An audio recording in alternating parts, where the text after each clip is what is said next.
Hey there. Thank you for tuning into the podcast today. This is another solo episode with Brianna. And my topic today is why so many travel advisors feel busy but stuck. And I feel like this is an important conversation because it's something I hear from advisors quite frequently. And honestly, I've lived this myself in different seasons of the business as well.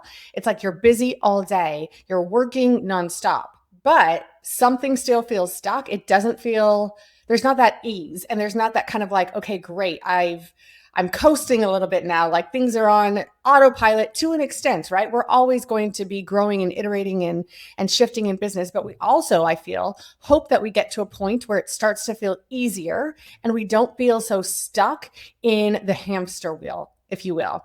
And so if that's you, I want to be clear right away that this is not going to be a productivity episode. So it's not about finding more hours or managing your time better.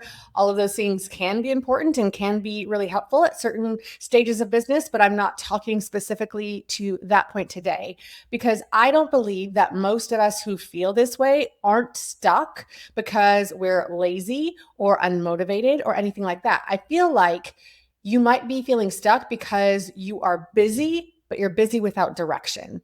And so there's a difference between executing, which you might be really great at, but not actually good at deciding. And so today I want to talk about why that happens, what's actually underneath the quote unquote busy but stuck feeling, and most importantly, what you can do instead so you can start moving forward in a direction that brings you joy, happiness, less overwhelm, all that good stuff, right? So let's kind of dive in, and I hope that this is helpful. Busyness can feel productive, right? It can feel responsible. But what I would like to offer you is that it can also be a way to avoid harder decisions. And so when you stay in execution mode, you are answering emails, you are building trips, you are doing all of your content, you are supporting your clients really well. You are busy and you are doing great work, but you are so busy that you don't have time to zoom out. You don't have the time or the space or the energy to ask whether what you're building still makes sense. And that's a very important question, especially at certain times of your business when you are leveling up, if you will. And so I've noticed that when advisors tell me they feel stuck, they're actually usually very busy. They're one and the same, they go hand in hand. And I notice also that the issue isn't effort, it's direction. So, what to do instead, right? You need intentional pause. And what I mean by that is you don't need a vacation, although you do at some point need that too. I'm not talking about a vacation though. I'm not talking about time off. I'm talking about giving yourself actual thinking time.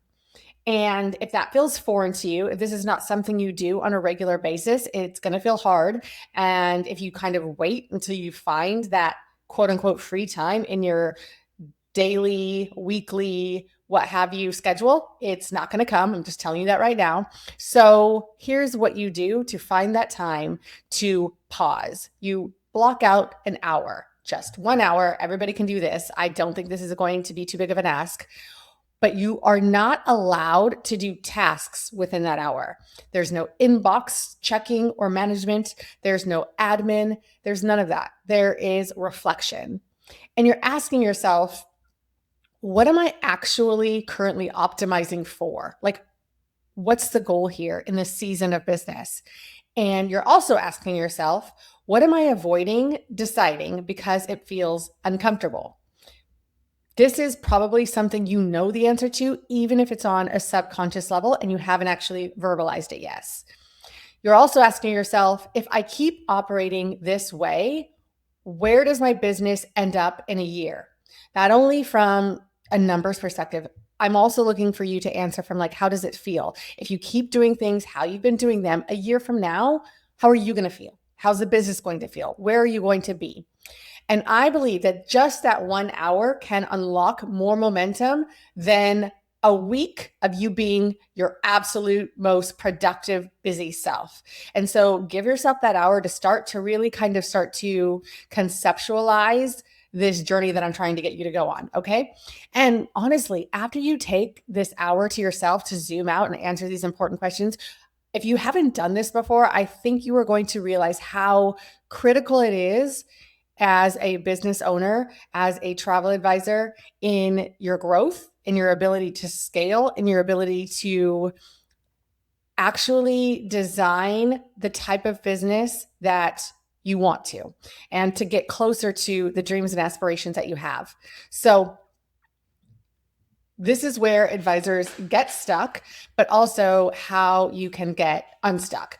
So I want to get kind of really practical, because there are a key few number of ways where people get stuck that I see, and I want to kind of name them and also give you ideas and suggestions and ways in which you can do things differently, and how to actually set yourself up for success in a better way if you find yourself in any of these categories. So maybe a couple of them sound familiar, maybe only one, but I think you'll probably find yourself in one of these categories if you are like, yes and amen, I do feel stuck. So number one is they haven't clearly decided who they're building for. If this is you, if you're like, I'm building something, I'm staying busy, I'm doing trips, but you don't know exactly who it's for, then this is a problem and can definitely lead to you feeling stuck. So I see this very, very often.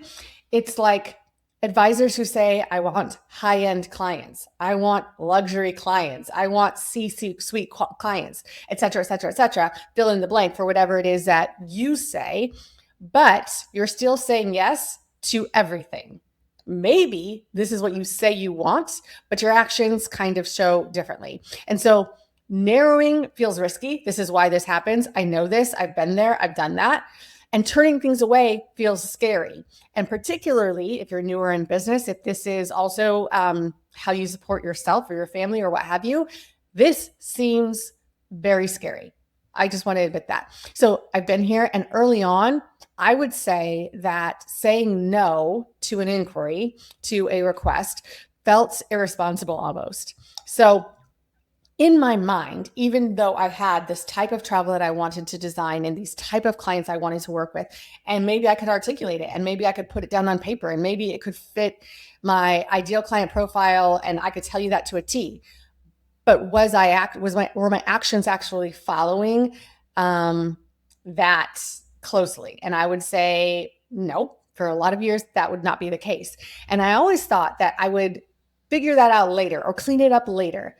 But later actually never comes unless you decide. The line in the sand has to come from you.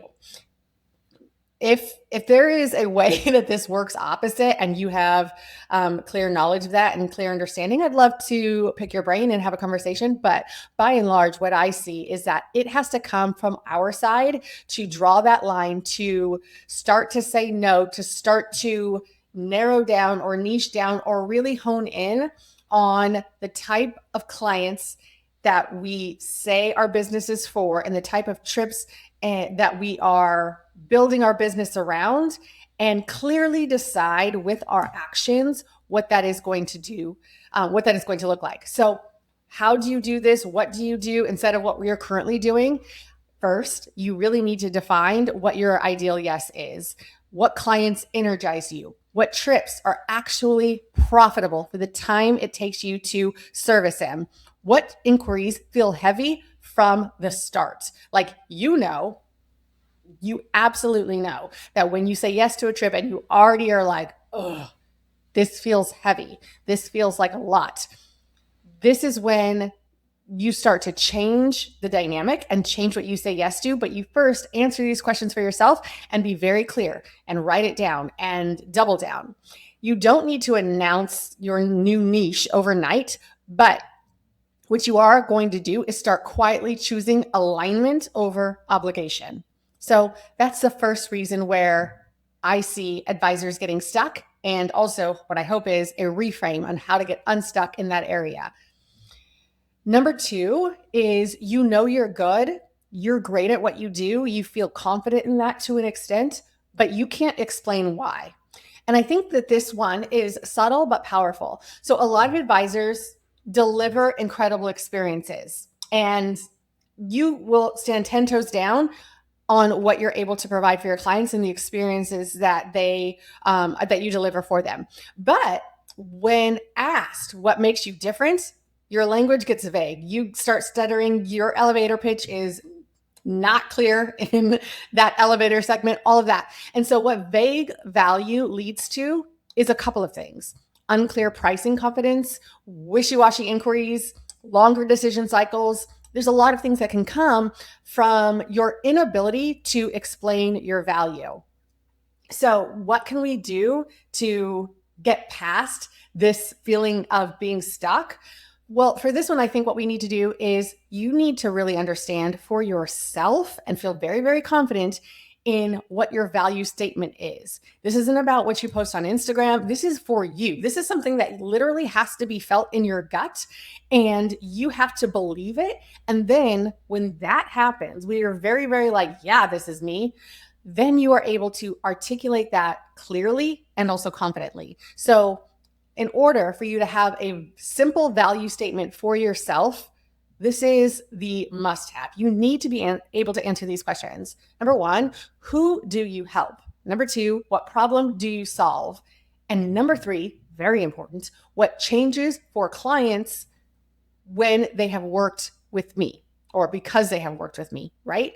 So this can be over the years of your business, and as your business grows and as you iterate and as you really, really find your space and your place in this industry, it might change. It probably will change. I've had to rewrite this for myself multiple times as my business has evolved, as I've gained more confidence. And maybe it's the rewriting of who do I help? Maybe it's understanding on a deeper level what problem I solve. And also with experience and plenty of client trips under my belt and plenty of testimonials and plenty of conversations of what clients have received in terms of the value that they find, being able to confidently say what changes for them, what benefit for them, what value for them they have found from working with me. And so every time I do this, it got easier. And then what comes from that is easier consult calls to make sure that the alignment is there, that I am able to speak with such confidence about what clients will get from working with us and why they need it, right? So number two is, you're good, but you can't explain why. And to get past that, you really need to have a simple value statement for yourself that you believe and that you are able to confidently share with everyone, anywhere, at any time. So the next point of why I find advisors getting stuck is you're growing something that you don't actually want. And this is kind of a big one, and it might not resonate for everyone. However, if this is you, I would say that at this point in your business, you find that things are quote unquote working, right? Your revenue is good. It's going in the right direction, up and to the right, left, right. Yeah. And your inquiries are steady. The repeat business is there. However, the problem is the stuckness comes from the business feels heavier instead of lighter. And so that usually means that growth is happening without intention. And so where I have noticed this in my own business over the years is that you look up and you think, okay, nothing is quote unquote wrong, but it doesn't feel right, right? And so here's how you get unstuck if this is where you find yourself. You need to define your version of success, and you need to do it now and not later, because if you don't define it, then somebody else will, somebody else has. And what you think is the right thing or what looks like success to the outside world, to everybody else, is not going to feel right for you. And so the good thing is there is not one version of success. There's not one way to do this right. There's not one way to have a travel agency. There's not one way to say, and this is enough. This is the goal. All of that is defined by you, but you have to actually define it. And so for this, I would say my invitation to you is to answer these questions.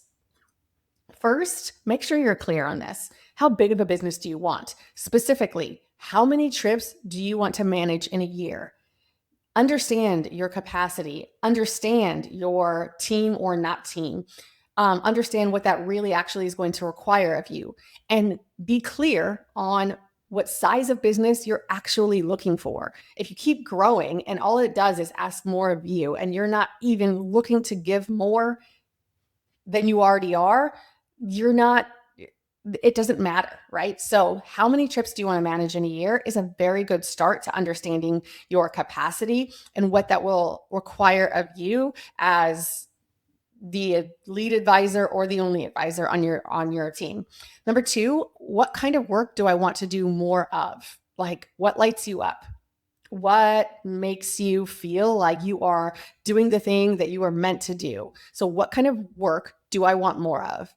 And number three, what do I want my day to look like? So this is a very important question. And whether or not it can all be like snap of the fingers, change tomorrow is kind of irrelevant. I want you to be able to picture what your ideal days look like, the things you are doing, the things that bring you joy, the amount of time you're working, what you're working on, how that makes you feel, all of that. What do you want your days to look like? Because at the end of it, when you answer these three questions, I think you become more clear on the growth that supports your life, not just your ego. And it can be really easy to get swept up in the ego when we are, different personalities. Maybe this affects a little bit more, but personally speaking, I am checking myself in this area all the time because I'm competitive to those cows come home, right? More is more is more is more. And I have to ask myself consistently and constantly, what is my version of success? And if Joe and Betty and Carla are blazing past me with the number of trips they have created this year and the amount of volume they have done and the amount of sales they have and the size of their team. And I'm looking to them and be like, that's where I need to go. And it does not support my version of success at all. I'm doing it wrong. Okay.